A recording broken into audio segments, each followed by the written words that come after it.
What's up, everybody? It's your boy JDog6156, or better known as Politics with JDog. And just like my previous video where we did a Democratic tsunami election, right now we're going to do the Republican version.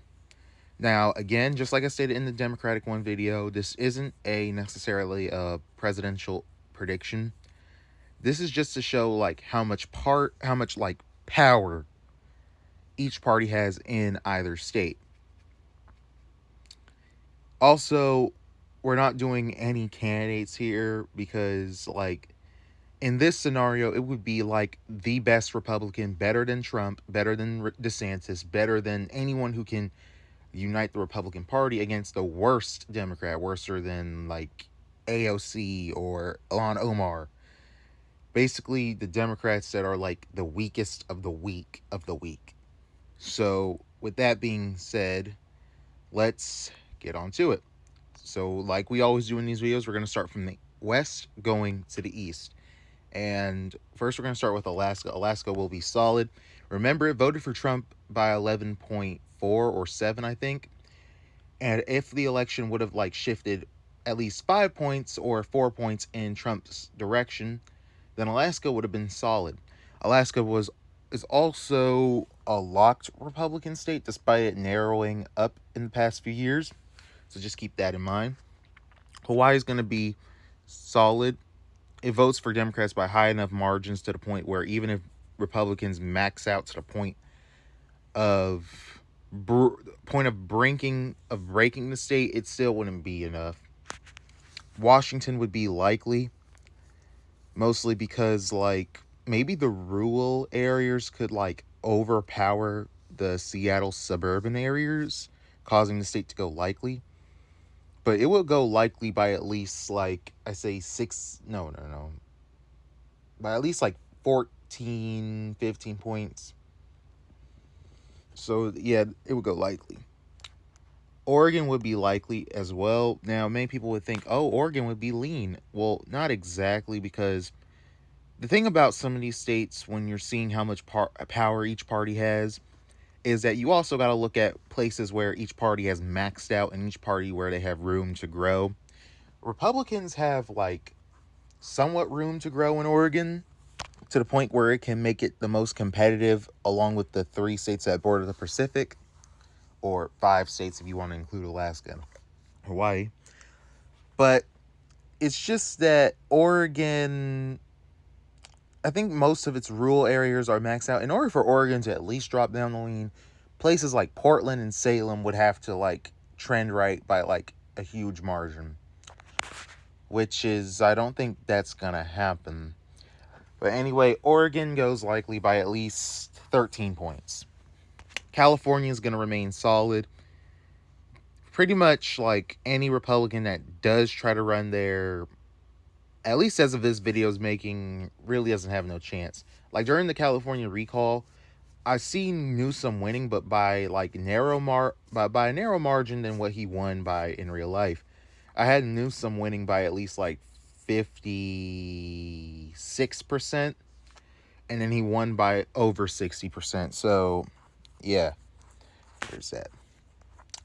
Nevada's going to be lean Republican because Republicans can trend the state in a direction. However, Nevada still has some of that Democratic DNA, which would cause the state to go right, but not so far to the right where it would be likely, or in some cases, safe. So I would have Nevada as a lean state. All right, let's cut out the obvious. Utah would be safe. Wyoming, Idaho, Montana, North Dakota, South Dakota, all these regions, including Nebraska's first. Yeah, Nebraska's first. We'll get to Nebraska second in a while. Kansas, Oklahoma, and we'll get to the rest over here. But let's finish off the Southwest. Arizona, as of right now, I would put it in the lean category, mostly because like Republican energy has dwindled in the state, especially in recent elections where Arizona flipped. And I think that with suburban growth in the state, it's just causing the state like not to be as Republican leaning as it was before. Like, but it only goes like lean by like 4.8. So it would be close to going back to how Republicans used to win it by like in likely margins and all that other stuff. Colorado would be lean because Colorado was lean in 2016. Oh crap. Why? Whoa, oh my goodness. Okay, I'm so sorry for that interruption. But anyway, let's continue. So Colorado would be lean. It went lean in 2016 mostly because there was a third party challenger. Also, I feel like Republicans have some like traditional counties in the state that used to vote for him, but if this is a red wave tsunami year, then they would basically recapture all these traditional uh Republican areas. However, with Denver being one of the cities, along with the other cities of Colorado I don't really know about, being one of the factors, that would keep the state from flipping, but it would be very narrow. New Mexico would be tilt R because with New Mexico's trends to the right, and with Republicans making in grounds with Latinos, I could easily say that New Mexico could become more and more competitive as years go on. And right now I have it as tilt because it voted to the right of Colorado. Usually prior to 2020, it would be the other way around. Now, granted that New Mexico had like a third party challenger that really took a lot of votes from Trump in 2016 and Clinton, if you're really honest about it. And the whole reason how Trump even made New Mexico go to the right of Colorado was mostly because he gained most of the third party voters there. Well, a huge chunk voted for Biden too, but like it was very split. But like I say, in a Republican tsunami year, Republicans would narrowly pick off New Mexico. I think this New Mexico would be like the narrowest because I know Minnesota would be narrow, but New Mexico would probably be like the same margin Bush won it in 2000 where it had like 0.0002. All right. Texas, many people would think that Texas would be um safe, but I'm gonna put it as likely by at least 12 points because we have to admit that Democrats have made grounds in DFW suburbs, Austin suburbs. The only place where Democrats are failing is the Rio Grande area. For those who don't know where the Rio Grande area, oh, I don't know why the map just did that, but for anyone who doesn't know where the Rio Grande area is, it's basically crap. Okay, it's basically this small part of Texas, like going from this small thing all the way to the corner of where New Mexico is, where the Rio Grande River is that borders Mexico. And that area is trended heavily to the right. However, with Democrats having a monopoly in DFW, Dallas Fort Worth, for those who don't know what that is, and Austin, I say they would keep the state likely by a close margin. Nebraska 2nd District that contains Omaha, Republicans would do lean in that state. I am terribly sorry to all my viewers. My this house phone has been going crazy all day. I don't know why it keeps ringing, but anyway, let's continue. Minnesota will go tilt. Minnesota, fun fact, has voted for every Democrat since I say 1976 or 1976. Yeah, it was 1976. It's voted for every Democrat since 1976, even Walter Mondale against Reagan's landslide. Now, with Minnesota being even more close and trending slightly to the right, even if Minneapolis grows, but I say Republicans would win it by a tilt margin, mostly based off of third party voters, especially those voting Green Party or Libertarian. Green Party near Minneapolis, Libertarian near the border of the Dakotas. Iowa would go safe Republican. It voted for Trump by like 8 points, and many people would think that it would remain likely. I don't necessarily think so. Iowa has trended heavy right from its previous political standing, which it used to be somewhat of a Democratic stronghold, but now like Republicans have completely dominated the state over a span of at least I say about 5-6 years. However, Democrats did win on the attorney general level. I think won by a landslide, so keep that also in mind. Like for all these other states, I'm going to get all these ones out of the way. Missouri, Arkansas, Louisiana, Mississippi, Alabama, Tennessee, Kentucky, West Virginia, Indiana. Okay. I'm gonna save the I'm gonna save South Carolina and Ohio for last. Oh, not North Carolina. We'll get to North Carolina in a minute. Next we have Wisconsin. Okay. Next we have Wisconsin. Wisconsin will go as likely because Wisconsin's the most conservative out of the Rust Belt trio. I call Wisconsin, Michigan, and Pennsylvania, even though the Rust Belt is much bigger than that. But yeah, Wisconsin's the most conservative. It voted for Biden by like a tilt margin and was actually one of the closest in the election, along with Arizona and Georgia.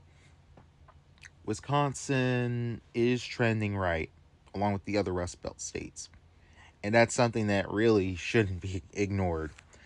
Illinois, it will go likely, but it won't. Many people would think it would go down to lean, but it's like I said multiple times. The Chicago area basically dominates the entire state.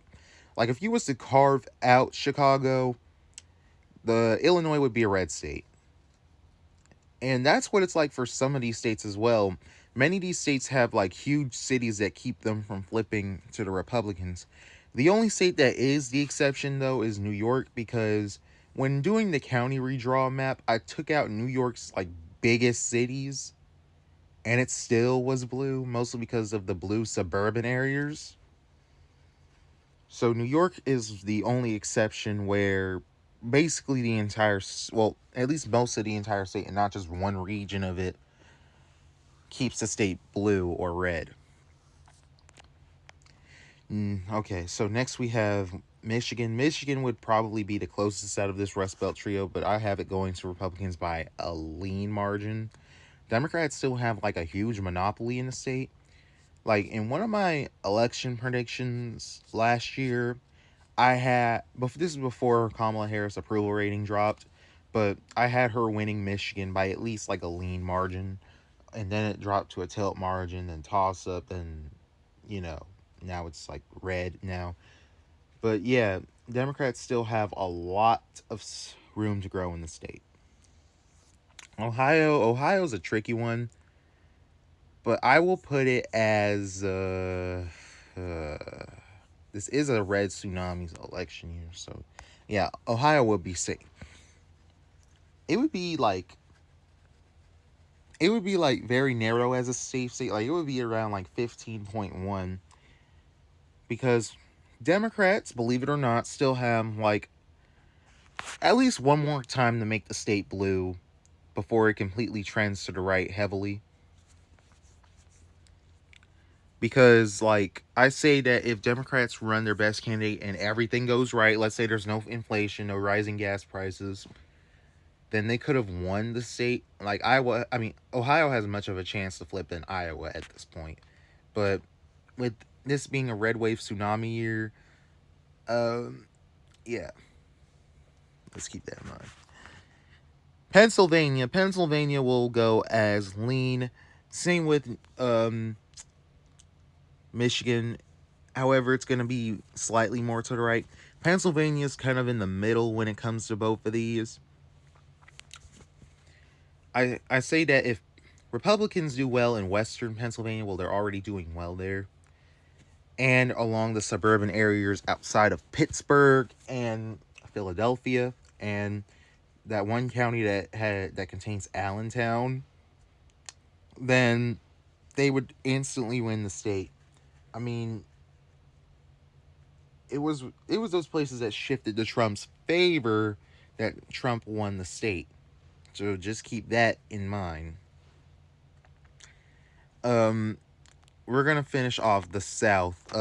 Florida will go to the Republicans by a likely margin, mostly because even if Republicans do even better than what they're doing in the Panhandle and in Miami-Dade, still many of the cities in Florida would keep it from going to the solid Republican mark. I have Florida going to this Republican by at least 9 points. Well, not 9 points, but at least 6 points. Yeah, that seems more reasonable.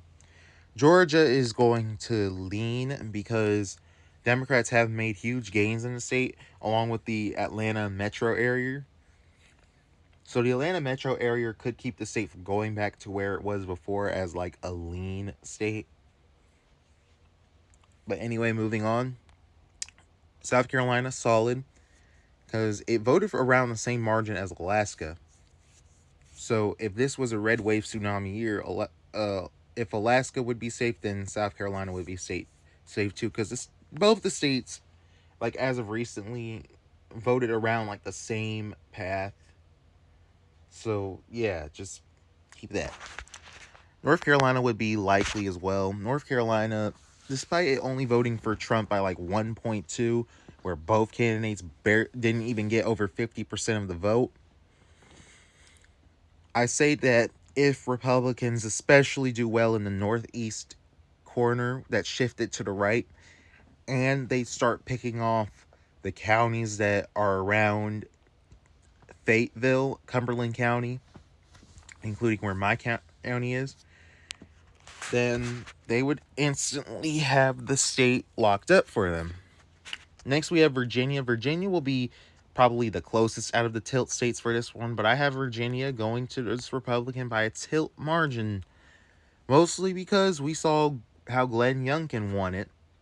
Now, many people would think, oh, just because Glenn Youngkin won on the governorship, that doesn't mean Virginia would flip at the federal level. And that's true. The governorship tends to be less partisan compared to the federal level. But this is a Republican wave year, like a tsunami year against the weakest of the weak of Democrats. Virginia is shown they'll support a Democrat, but if it's not for the establishment um or if it's some type of hyper progressive, then no, they'll drown their support out. Virginia is probably the closest out of this. I know I said New Mexico, but Virginia would probably be one of the closest in this one. And now we have the Northeast. Maine at large would go lean, while Maine second goes safe. Maine's first goes lean as well. I don't have time to really categorize every district, so let's move on. New Hampshire would go by a lean margin. New Hampshire's trending leftward. However, it's a very elastic and libertarian state. It will vote for one party, then swing over to the other party the next election cycle. So it's a very flip-flop state. Vermont and Massachusetts will remain in the safe Democratic column, mostly because they vote for Democrats by huge margins, and even if a state like Massachusetts was to drop down 19%, that would still be safe for Democrats.